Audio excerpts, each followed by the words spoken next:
Tempinho para vocês, porque nós temos no telefone do Participação Popular agora um deputado do outro lado, o deputado Edmilson Rodrigues, do PSOL do Pará. Deputado, bem-vindo à Participação Popular. Opa, Fabrício. Prazer falar com vocês. Igualmente, deputado. Bom, a gente teve aqui agora há pouco no telefone também o deputado Alceu Moreira, que é o presidente da CPI da FUNAI, que falou que de uma série de coisas que a CPI teria descoberto, de questões de financiamento. Então nós tivemos já um bate-boca aqui, mais um aqui no programa, né? O programa de debate é isso mesmo. Eu queria que o senhor falasse um pouquinho sobre essas anunciadas descobertas da CPI. O senhor acha que estão certas ou há algo de errado nisso? Acho que o Alceu Moreira representa um pensamento conservador, né?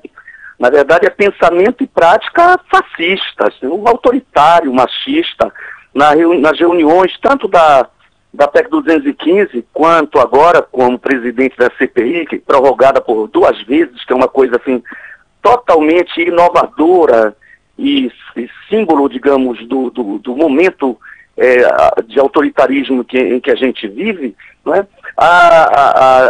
O machismo, a violência contra mulheres é uma coisa assustadora, e contra os colegas deputados também, como se fosse dono da Câmara, como se fosse ali lhe dar ordem e tem que obedecer, corta a palavra, nega a palavra a deputados e lideranças, definiu na marra um procedimento lá que inviabiliza a participação, porque todo mundo que conhece a Câmara, qualquer deputado e cidadão que acompanha sabe, a gente participa de várias atividades ao mesmo tempo, então eu tenho que estar no plenário para fazer as comunicações, debater alguns temas, muitas vezes sou chamado no início, próximo das 2 horas, depois tem breves comunicações lá, 1 hora depois, você fica correndo em corredores para as várias comissões, e ele deu 5 minutos após o início das sessões, para que o deputado se inscrevesse. Então, em vários momentos, convidou,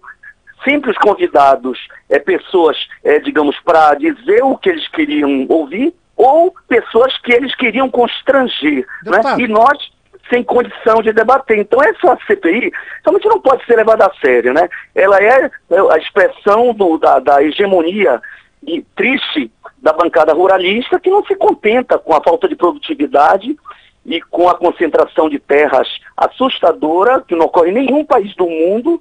No Brasil, eles, ao invés de aumentar a produtividade e reduzir a quantidade de terras para a produção de gado, aumentar as áreas para produção agrícola, com o que já foi desmatado, eles querem agora avançar nas terras indígenas. E é muito triste. Deputado, verdadeiro extermínio que eles estão pretendendo. Deputado, agora assim, o deputado Alceu Moreira falou da questão de irregularidades nos processos de demarcação feitos pela FUNAI, de contratação de antropólogos, por exemplo, que ele mencionou, e também dessa questão da transparência das ONGs ligadas à questão indigenista. O senhor acha que essas questões aí realmente são relevantes? Existem problemas nisso ou não? Se eventualmente houver um problema, que se resolva o problema, se cobre na justiça quem porventura cometeu algum erro técnico. Não se pode generalizar. Ele está trabalhando com grupos de cientistas renomados, mundialmente renomados. Organizações não governamentais não são necessariamente organizações criminosas. Ao contrário, são eles exatamente da bancada ruralista e da bancada do governo que querem terceirizar tudo, até nas atividades fins das empresas. O que significa isso? Por exemplo, na saúde, o que é que eles defendem, o que eles vêm fazendo nos seus municípios, nos seus estados? Lá no Rio Grande do Sul, é a entrega do sistema de saúde, para dar um exemplo, de uma área fundamental para a dignidade da vida, a dignidade humana, é a entrega do patrimônio da saúde, das políticas de saúde, às OS, organizações sociais, que são o quê? São organizações não governamentais, baseadas no direito privado, com fins lucrativos, que se apropriam de todo o investimento social feito ao longo de séculos.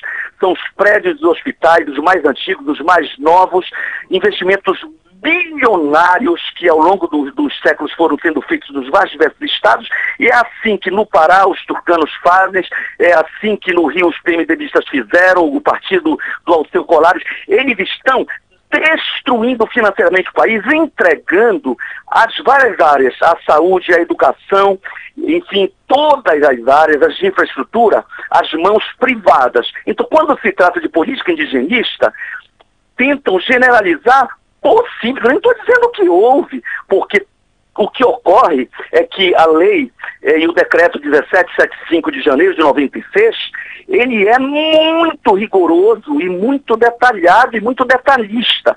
E nós lembramos que janeiro de 96, se não me falha a memória, e a memória deles que tentam destruir a política indigenista, o governo era Fernando Henrique Cardoso. O PMDB do Alceu Colares era um dos partidos fortes do governo. Enfim, toda essa turma que hoje governa o país governava em 96. Então, não se pode dizer, portanto, que eram comunas esquerdopatas e que bolivarianos que queriam privatizar, estatizar tudo, não.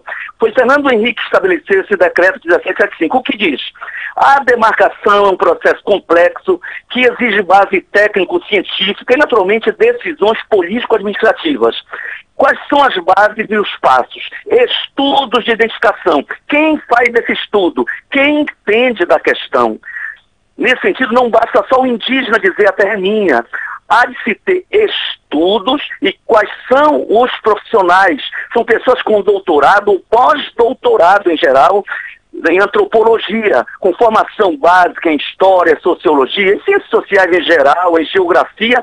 Esses profissionais, em geral, poliglotas, que têm teses, que passaram, portanto, por bancas de altíssimo nível, com no mínimo 5 pós-doutores, às vezes de países diferentes. Essas pessoas representadas pela Associação Brasileira de Antropologia é que fazem um parecer técnico depois de muito estudo de campo. Não é uma... Agora, veja bem, feito esse estudo, tem aprovação ou não pela FUNAI. Feita a aprovação ou não pela FUNAI, tem o direito de contestação. Um prefeito, um empresário, um fazendeiro pode contestar, mas não pode contestar com base não legal. Tem que contestar com base na lei. Deputado. Se a contestação for aceita, tudo bem. Se não, continua-se o processo para delimitação, demarcação da terra e homologação. Quer dizer, a lei é muito rigorosa. Agora, esses que defendem o fim da política indigenista, o fim dos povos indígenas, acho que eles chamam de modernização, é envolver os índios na produção do agronegócio para efetivamente destruir as culturas e as etnias e viabilizar a concentração de terras indígenas nas mãos dessa minoria que hoje, olha, 1% dos proprietários, com 700 proprietários, dominam a metade das terras do Brasil. Isso que é o dado triste. Deputado, obrigado por ter passado o recado aí, obrigado pela participação do senhor aqui no nosso programa, deputado. Grande abraço. Obrigado, mas são direito originário, viu? Desde as cartas régias, é de 1609, esses cidadãos que dizem representar o povo não podem tentar destruir a dignidade dos povos indígenas e a diversidade sociocultural do nosso povo, muito menos as riquezas do nosso território. É isso que está em xeque, a riqueza do nosso território. Eu quero só concluir dizendo, agradecendo, 700 proprietários dominam mais da metade das terras hoje, onde se produz gado e agricultura. Não é admissível que se ache que tem muita terra para pouco índio, quando apenas 700 e poucas famílias detêm mais da metade das terras agriculturáveis do nosso país. São criminosos aqueles que querem destruir as etnias indígenas para concentrar mais terras de lucros. Muito obrigado. Deputado Edmilson Rodrigues, pessoal do Pará, dá para ver que fica empolgado com o assunto. Obrigado por ter estado com a gente aqui no Participação Popular, deputado.